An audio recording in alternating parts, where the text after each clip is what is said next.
Welcome to our YouTube channel VTC Narlai.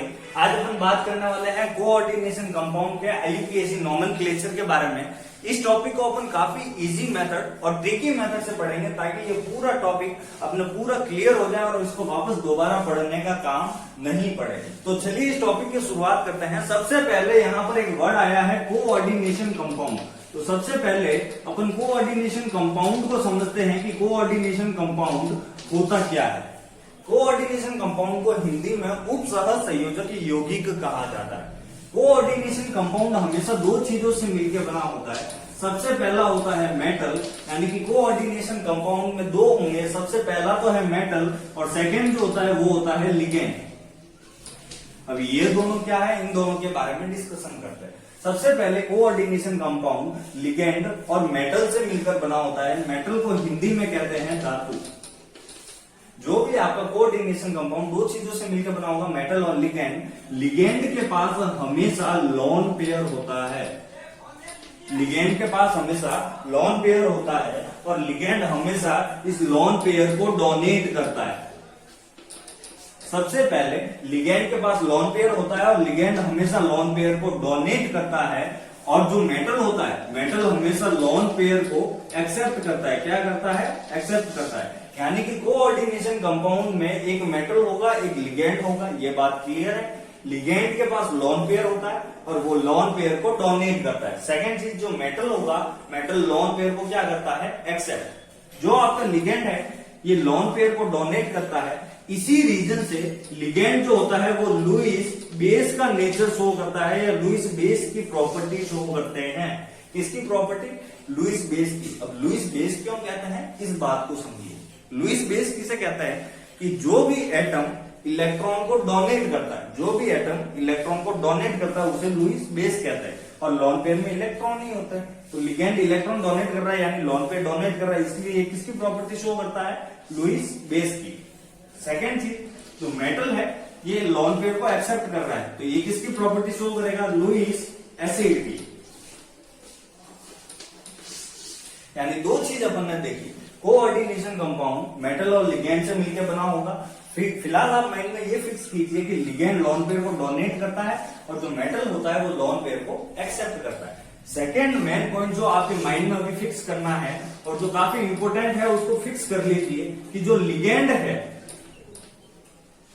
Ligand की संख्या यानी कि लिगेंड के जो नंबर्स है वो हमेशा 1, 2, 3, 4, 5, 6 कितने भी हो सकते हैं, यानी 1 से लगाकर 6 तक हो सकते हैं। लेकिन जो मेटल है, मेटल की संख्या हमेशा एक ही होगी। कितनी होगी? 1। सबसे पहले लिगेंड कितने भी हो सकते हैं, 1, 2, 3, 4, 5 और 6 तक, जबकि मेटल कितना होगा?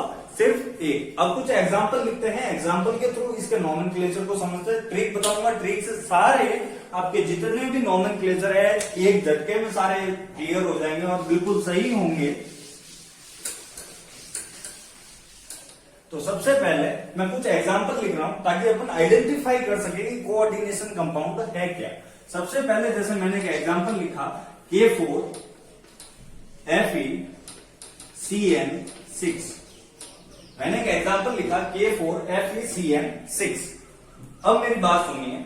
सबसे पहले जब अपन ने एग्जांपल लिखा K4 FeCN6 तो इसमें जो Cn होता है, Cn के ऊपर होता है नेगेटिव चार्ज। कौन सा चार्ज होता है? Negative charge. और नेगेटिव चार्ज से ये क्या करता है? इलेक्ट्रॉन को डोनेट।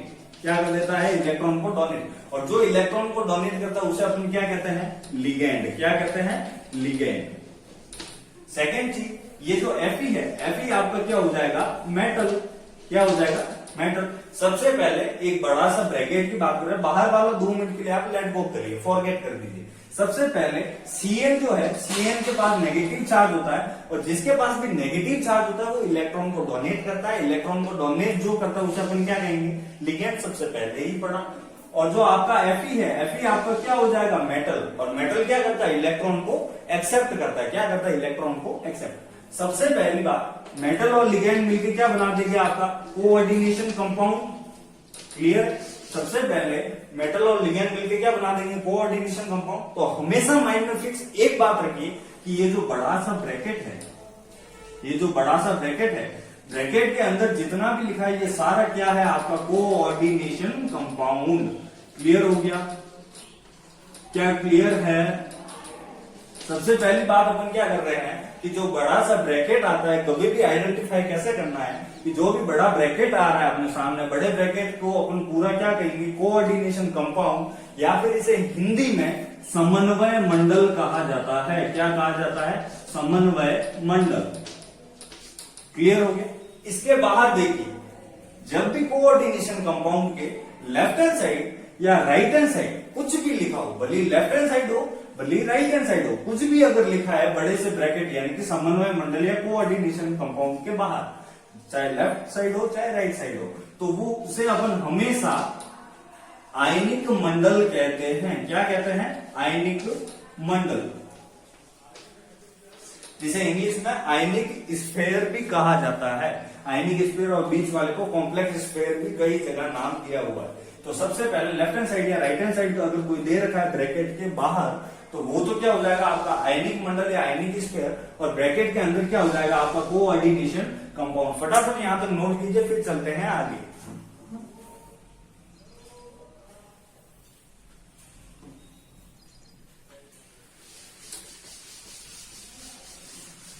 एक दूसरा एग्जांपल और लेते हैं ताकि क्लियर हो जाए, फिर नॉमेनक्लेचर पे आते हैं। दूसरा एग्जांपल मैं ले रहा हूं CO NH3 6 Cl3। तो सबसे पहले अपन ने क्या कहा था, बड़ा ब्रैकेट अपने को क्या बताता है कोऑर्डिनेशन कंपाउंड, यानी कि यहां से लगाकर यहां तक अपना क्या है कोऑर्डिनेशन कंपाउंड। इसमें ध्यान से देखिए, जो NH3 है आपका, NH3 का नॉर्मल नाम अमोनिया होता है, लेकिन कोऑर्डिनेशन कंपाउंड में NH3 को एमीन कहते हैं। तो सबसे पहले NH3 जो है इसमें नाइट्रोजन के ऊपर क्या होता है लोन पेयर, और जिसके पास लोन पेयर होगा वो लोन पेयर को क्या करेगा डोनेट, और जो लोन पेयर को डोनेट करता है वो क्या होता है आपका लिगेंड, यानी कि आपका NH3 क्या हो गया लिगेंड। मैंने क्या कहा था लिगेंड संख्या में कितने भी हो सकते हैं, देखिए यहाँ लिगेंड कितने हैं 6, और ये क्या हो जाएगा आपका मेटल, और मेटल मैंने कहा था संख्या में एक होता है, ये देखिए संख्या में एक है। क्लियर? मेटल और लिगेंड बना मिलके क्या बना देंगे कोऑर्डिनेशन कंपाउंड, यानी कि ये आपका क्या है पूरा कोऑर्डिनेशन कंपाउंड। और इसके बाद मैंने पहले आपके लेफ्ट हैंड साइड का एग्जांपल लिया, आप देखिए राइट हैंड साइड में आपको क्या लिख रखा है Cl3, तो ये क्या हो जाएगा आपका आयनिक स्फीयर या फिर आयनिक मंडल। क्लियर हो गया? बिल्कुल इजी टॉपिक है। अभी तक अपन ने क्या पढ़ा कि कोऑर्डिनेशन कंपाउंड और आयनिक स्फीयर को कैसे पहचानना। अब बात करते हैं इसके नॉमेनक्लेचर की।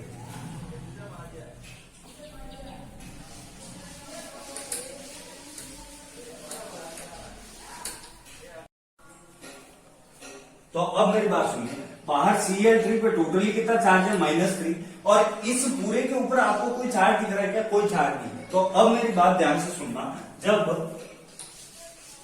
बाहर कितना है -3 चार्ज, तो अगर मैं बाहर के आयनिक स्फीयर को कोऑर्डिनेशन कंपाउंड के इक्वलाइज करूं, यानी दोनों को बराबर करूं, तो मुझे कोऑर्डिनेशन कंपाउंड के ऊपर कितना चार्ज लगाना पड़ेगा +3, इतना ही लगाना पड़ेगा। कितना लगाऊंगा मैं? +3 चार्ज ही लगाऊंगा, क्योंकि बाहर आयनिक स्फीयर पे कितना हो गया -3, तो इसको इक्वलाइज करने के लिए अपन कितना लगाएंगे +3 चार्ज। और हमेशा याद रखिए, जब भी कोऑर्डिनेशन कंपाउंड को प्लस चार्ज की रिक्वायरमेंट होती है, कौन से चार्ज की? प्लस चार्ज की, तो उस टाइप के कोऑर्डिनेशन कंपाउंड को अपन कहते हैं धनायन संकुल। क्या कहते हैं? धनायन संकुल। पहला पॉइंट माइंड में फिक्स कर लेना, धनायन संकुल या इंग्लिश में कहते हैं कैटायन कॉम्प्लेक्स।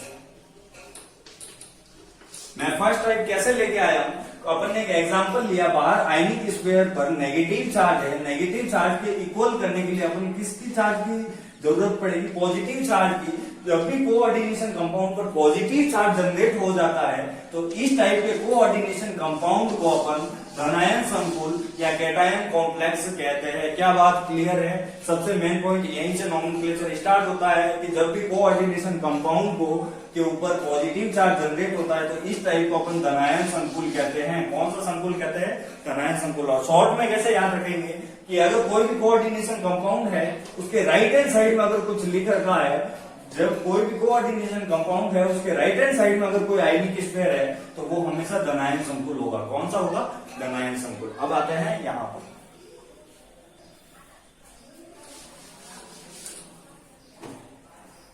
दूसरा अपना एग्जांपल है K4FeCN6। सबसे पहले इस कोऑर्डिनेशन कंपाउंड के ऊपर एक भी चार्ज नहीं है, तो चार्ज किस पर होगा? यहां पर आगे देखिए K4 लिख रखा है, K4 यानी K4 क्या होता है? आपका पोटेशियम। और पोटेशियम किसका फैमिली मेंबर है? हलीना की रबड़ी सस्ती फ्री। शॉर्ट ट्रिक याद करवा रखिए पेरियोडिक टेबल। और इन सब पर कौन सा कितना चार्ज होता है? +1। यानी कि पोटेशियम पर भी कितना चार्ज होगा?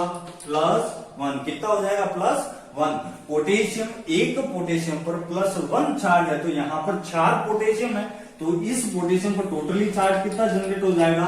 +4। कितना हो जाएगा? +4। तो जब पोटेशियम यानी कि आयनिक स्फीयर पर कितना चार्ज जनरेट हुआ? +4।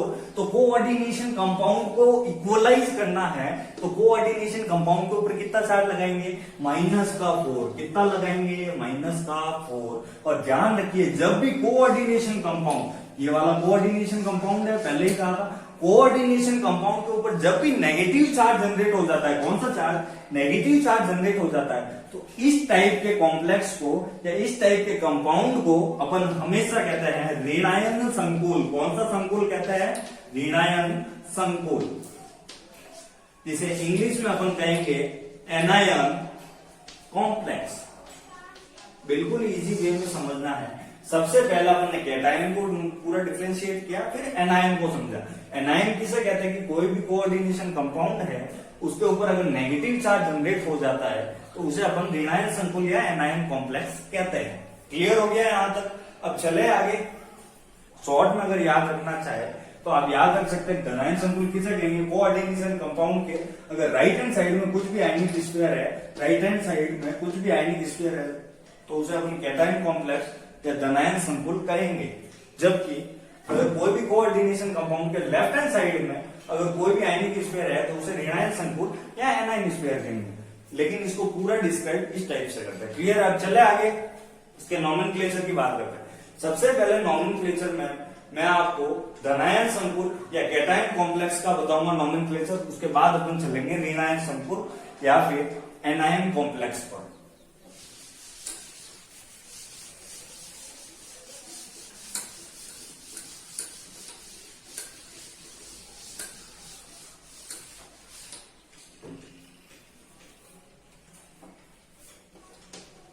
CO वापस वही एग्जांपल ले रहा हूं क्योंकि नॉमेनक्लेचर तो अभी तक अपन को सीखना है, नाम कैसे लिखना है वो तो सीखना है। तो सबसे पहले आप एक छोटी सी हेडिंग डाल देना ऊपर कि धनायन संकुल का नामकरण, धनायन संकुल का नामकरण, धनायन संकुल का नामकरण या फिर नॉमेनक्लेचर ऑफ कैटायन कॉम्प्लेक्स। तो सबसे पहले मैं अपनी शॉर्ट ट्रिक लिख रहा हूं और शॉर्ट ट्रिक के बाद इसके नॉमेनक्लेचर को लिखेंगे तो काफी मजा आएगा। तो शॉर्ट ट्रिक को मैं ST से लिख रहा हूं। शॉर्ट ट्रिक क्या है अपनी? ध्यान से देखना, काफी इंटरेस्टिंग शॉर्ट ट्रिक है। धन लिया, धन लिया, हिंदी में है धन लिया धातु का, धन लिया धातु का ओ पिया, धन लिया धातु का ओ पिया। ये तो याद रह ही सकता है, बिल्कुल इजी है। धन लिया धातु का ओ पिया, तो इसको कैसे माइंड में रिवाइज करेंगे? धन से सबसे पहले, धन से क्या याद रखना है? धनायन संकुल। क्या याद रखेंगे आप? क्या रिमेम्बरिंग करेंगे माइंड में? धनायन संकुल। सबसे पहले धन से क्या याद रखना है? धनायन संकुल। दूसरा लिया, लिया में ली से याद रखना है आपको लिगेंड को। किसको याद रखना है? लिगेंड को। सबसे पहले धन लिया धातु का ओ पिया, रिवाइज करते रहो, याद हो जाएगा। धन से कौन सा क्या याद रखना है? धनायन संकुल। ली से आप याद रखेंगे लिगेंड को। फिर बात आती है धातु को, तो धातु का ऐसा कैसा केंद्रीय धातु आयन है, सेंट्रल मेटल एटम कह सकते हैं आप, केंद्रीय धातु आयन। धातु से किसको याद रखना है? केंद्रीय धातु आयन। फिर यहां पर वर्ड आया है ओ, तो ओ से याद रखेंगे आप हमेशा ऑक्सीडेशन स्टेट या ऑक्सीकरण संख्या। ओ से क्या याद रखना है? ऑक्सीडेशन स्टेट या फिर ऑक्सीकरण संख्या। फिर पीछे वर्ड आया है पी आ, तो पी और आ को मैं दो भागों में डिफरेंशिएट कर रहा हूं। पी का मतलब है पीछे वाला, पीछे वाला, और आ का मतलब है आयनन मंडल, पीछे वाला आयनन मंडल। शॉर्ट ट्रिक क्या है अपनी, धन लिया धातु का ओ पिया, धन से क्या याद रखोगे धनायन संकुल, ली से याद रखोगे लिगेंड, धातु से केंद्रीय धातु आयन, ओ से ऑक्सीकरण संख्या या फिर ऑक्सीडेशन स्टेट, पी आ से पी का मतलब पीछे वाला और आ का मतलब आयनन मंडल। अब इसको याद कैसे करना है, इसको फॉलो अप कैसे करना है उसको समझते हैं। सबसे पहले धन यानी कि धनायन संकुल, किसी भी कैटायन कॉम्प्लेक्स का नाम कैसे लिखेंगे, सबसे पहले लिखना है लिगेंड को। किसको लिखना है, लिगेंड को, क्योंकि सबसे पहले क्या आ रहा है लिगेंड। लिगेंड के बाद लिखना है केंद्रीय धातु आयन को। किसको लिखना है, केंद्रीय धातु आयन को। थर्ड चीज, केंद्रीय धातु आयन के बाद लिखनी है ऑक्सीकरण संख्या। क्या लिखनी है, ऑक्सीकरण संख्या। और उसके बाद लिखना है पीछे वाला आयनन मंडल। पीछे वाला आयनन मंडल कैसे, ये पूरा कोऑर्डिनेशन कंपाउंड हो गया। कोऑर्डिनेशन कंपाउंड के पीछे क्या आ रहा है, आयनन मंडल, तो इसीलिए मैंने लिखा है पीछे वाला आयनन मंडल, ताकि अपने को याद रहे। अब एक एक चीज को और माइंड में फिट कीजिए। जब भी आप लिगेंड का नाम लिखेंगे, लिगेंड में पहला पॉइंट नोट करना, जब भी आप लिगेंड का नाम लिखेंगे तो ये क्लियर हो गया। सबसे पहले लिगेंड की संख्या, फिर अल्फाबेटिकली अरेंजमेंट में जमाना है, फिर लिगेंड के नाम के साथ O जोड़ना है, और H2O जो NH3 है इनके नाम में कोई चेंजमेंट नहीं करना है। इसके बाद केंद्रीय धातु आयन को लिखना है। केंद्रीय धातु आयन ऐसा कैसा रहेगा, इसमें कोई चेंजमेंट नहीं करना है। फिर आती है ऑक्सीकरण संख्या या ऑक्सीडेशन स्टेट, निकालना सिखा देंगे आराम से, बिल्कुल इजीली।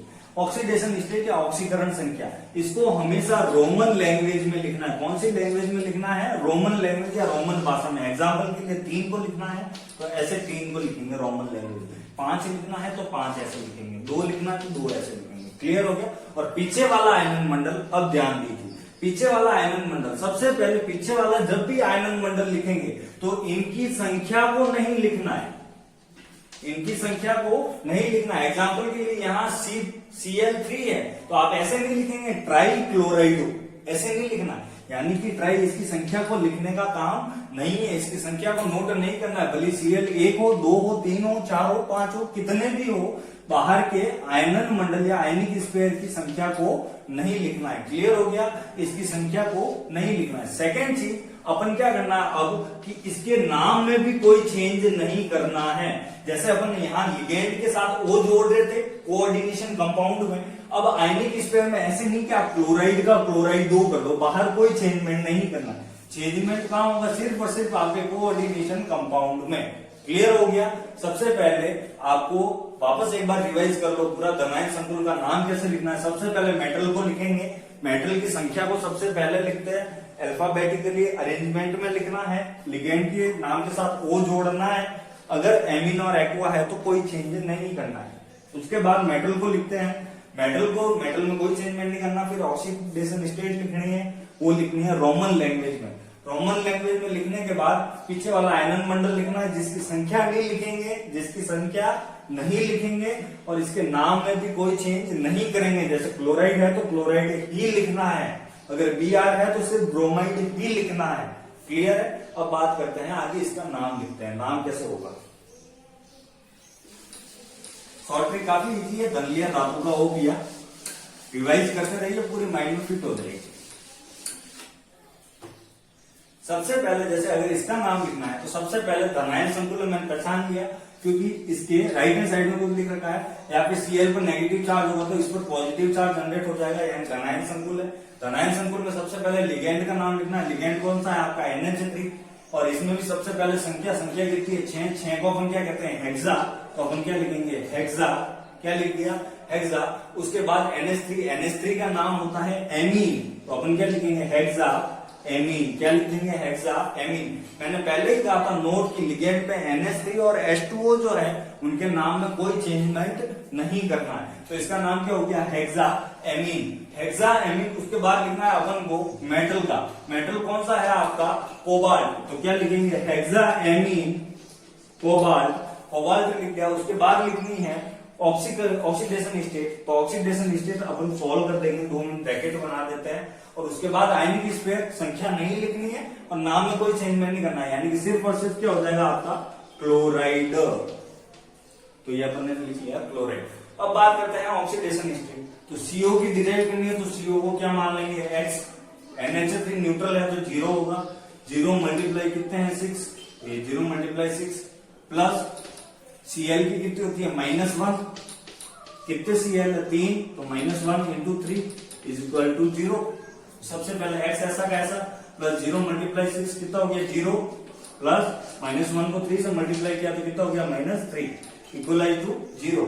-3 का साइड चेंज करेंगे तो क्या आ जाएगा x is equal to plus का 3, यानी इस पूरे की ऑक्सीडेशन स्टेट कितनी आ गई 3, तो अपन क्या लिख लेंगे 3। तो इसका आईयूपीएसी नाम क्या हो गया, बिल्कुल इजी है, हेक्साएमीन कोबाल्ट 3 ऑक्सीडेशन स्टेट और फिर है क्लोराइड, बिल्कुल इजी है। क्लोराइड के नाम चेंज किया क्योंकि ये आयनिक स्फीयर है। क्लियर हो गया। सेकंड एग्जांपल ले, सेकंड एग्जांपल पे अपन बात करते हैं।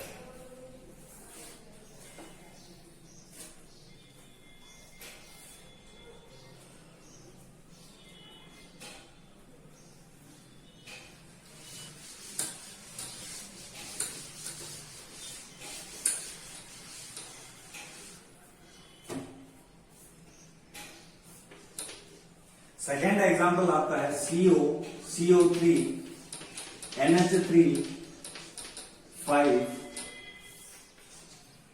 And Cl। ये एग्जाम्पल है, इसका नाम पहले आप ट्राई कीजिए, फिर मैं आपको बताता हूं कि इसका आईयूपीएसी नाम कैसे लिखेंगे। सबसे पहले आइए देखते हैं, इसकी ऑक्सीडेशन स्टेट निकाल देते हैं, फिर डायरेक्ट नाम ही लिखना रहेगा। CO को अपन क्या मानेंगे X प्लस कार्बोनेट, कार्बोनेट की होती है -2 मल्टीप्लाई कार्बोनेट कितने हैं 1, तो अपन ने लिख लिया 1 प्लस NH3 की होती है 0, तो अपन ने लिख लिया 0 मल्टीप्लाई 5 प्लस यहाँ पर Cl की कितनी होगी -1 मल्टीप्लाई 1 इज इक्वल टू कितना हो जाएगा 0। इसको सॉल्व करो x, फिर यहाँ कितना हो जाएगा -2, ये कितना हो जाएगा 0 प्लस ये कितना हो जाएगा -1 is equal to 0।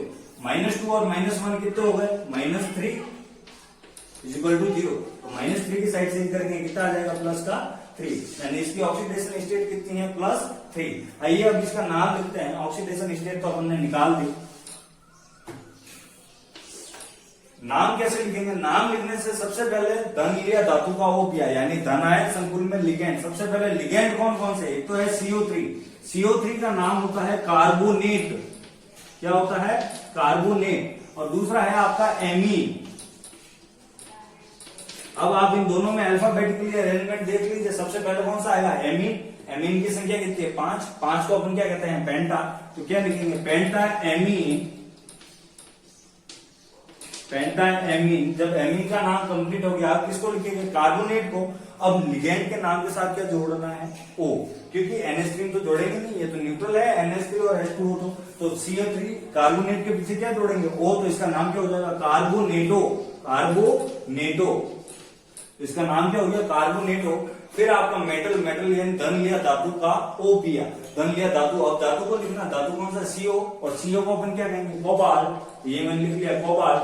Oxidation state लिखनी है, ऑक्सीडेशन स्टेट कितनी है ये 3, तो अपन कितने लिखेंगे 3।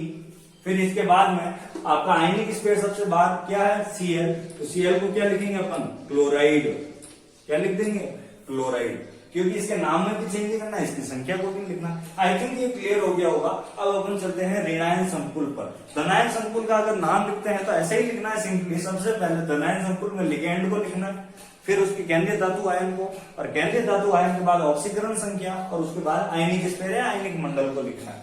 ध्यान रखेंगे आयनिक मंडल में उसके नाम को भी चेंज नहीं करेंगे, और उसके नाम के साथ साथ उसकी संख्या को भी नहीं लिखेंगे।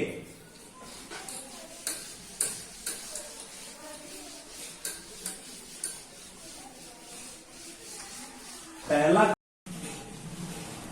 जब भी आप लिगेंड का नाम लिखेंगे तो लिगेंड में वही रूल चलेंगे। सबसे पहले आप लिगेंड की संख्या को लिखेंगे, फिर अल्फाबेटिकली अरेंजमेंट जो आपने सीखा है वही वापस फॉलो अप करना है।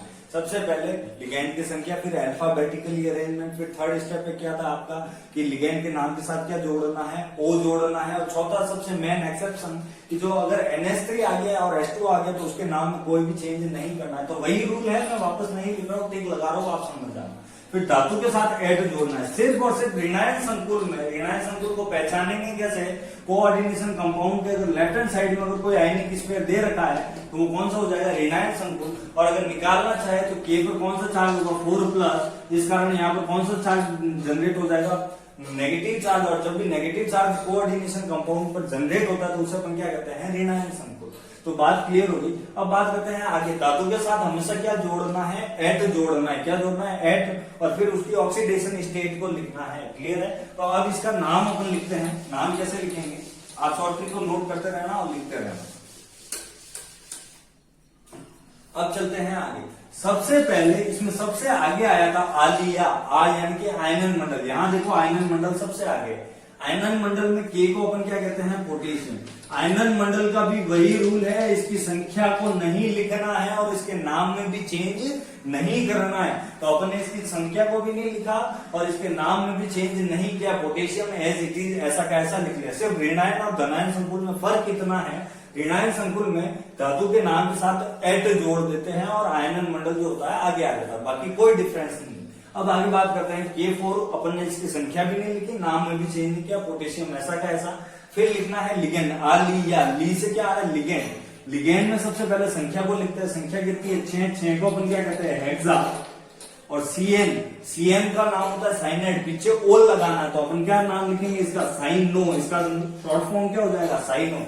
इसका नाम क्या हो गया, पोटेशियम हेक्सासाइनो। क्या हो गया, हेक्सासाइनो। और Fe को कोऑर्डिनेशन कंपाउंड में फेरस कहते हैं, लेकिन इसके धातु के नाम के साथ क्या जोड़ना है, एट, क्योंकि यहाँ Fe क्या है, मेटल है या धातु है, धातु के साथ क्या जोड़ना है, एट। तो इसका नाम क्या हो जाएगा, साइनोफेरेट। क्या हो जाएगा, साइनोफेरेट। फिर सबसे लास्ट में ऑक्सीडेशन स्टेट लिखनी है, तो ऑक्सीडेशन स्टेट अभी निकाल देते हैं। सबसे पहले K4 यानी पोटेशियम की कितनी होगी, पोटेशियम की +1 होती है, और यहाँ पोटेशियम 4 है तो 4 से मल्टीप्लाई करेंगे, +1 × 4 प्लस Fe को क्या मान लेंगे, x, प्लस Cn पर होती है -1, Cn कितने हैं 6, तो -1 × 6 इजिकल टू कितने हो जाएंगे, 0। तो अब इसको सॉल्व करो, +4 plus x -6 is equal to 0। Side change करेंगे तो क्या आएगा, x is equal to 6 - 4 is equal to x is equal to plus का 2। तो ऑक्सीडेशन स्टेट कितनी आ रही, +2। तो रोमन लैंग्वेज में ऑक्सीडेशन स्टेट लिख लो 2। क्लियर हो गया। काफी इजी एग्जांपल था। एक एग्जांपल और लेते हैं और उसको सॉल्व करते हैं। दूसरा एग्जांपल मैं नोट डाउन कर रखा है, वही वापस लिख रहा हूं, K3 CO CN5 NO2। NO2 को अपन नाइट्रो कहते हैं। क्लियर है। सबसे पहले बाहर वाले आयनन मंडल को लिखना है। बाहर वाला आयनन मंडल कौन है, K4 पोटेशियम। तो लिख लीजिए आप K4 पोटेशियम। पोटेशियम की ना ही संख्या को लिखना है, ना ही नाम में चेंज करना है। फिर लिखना है लिगेंड को।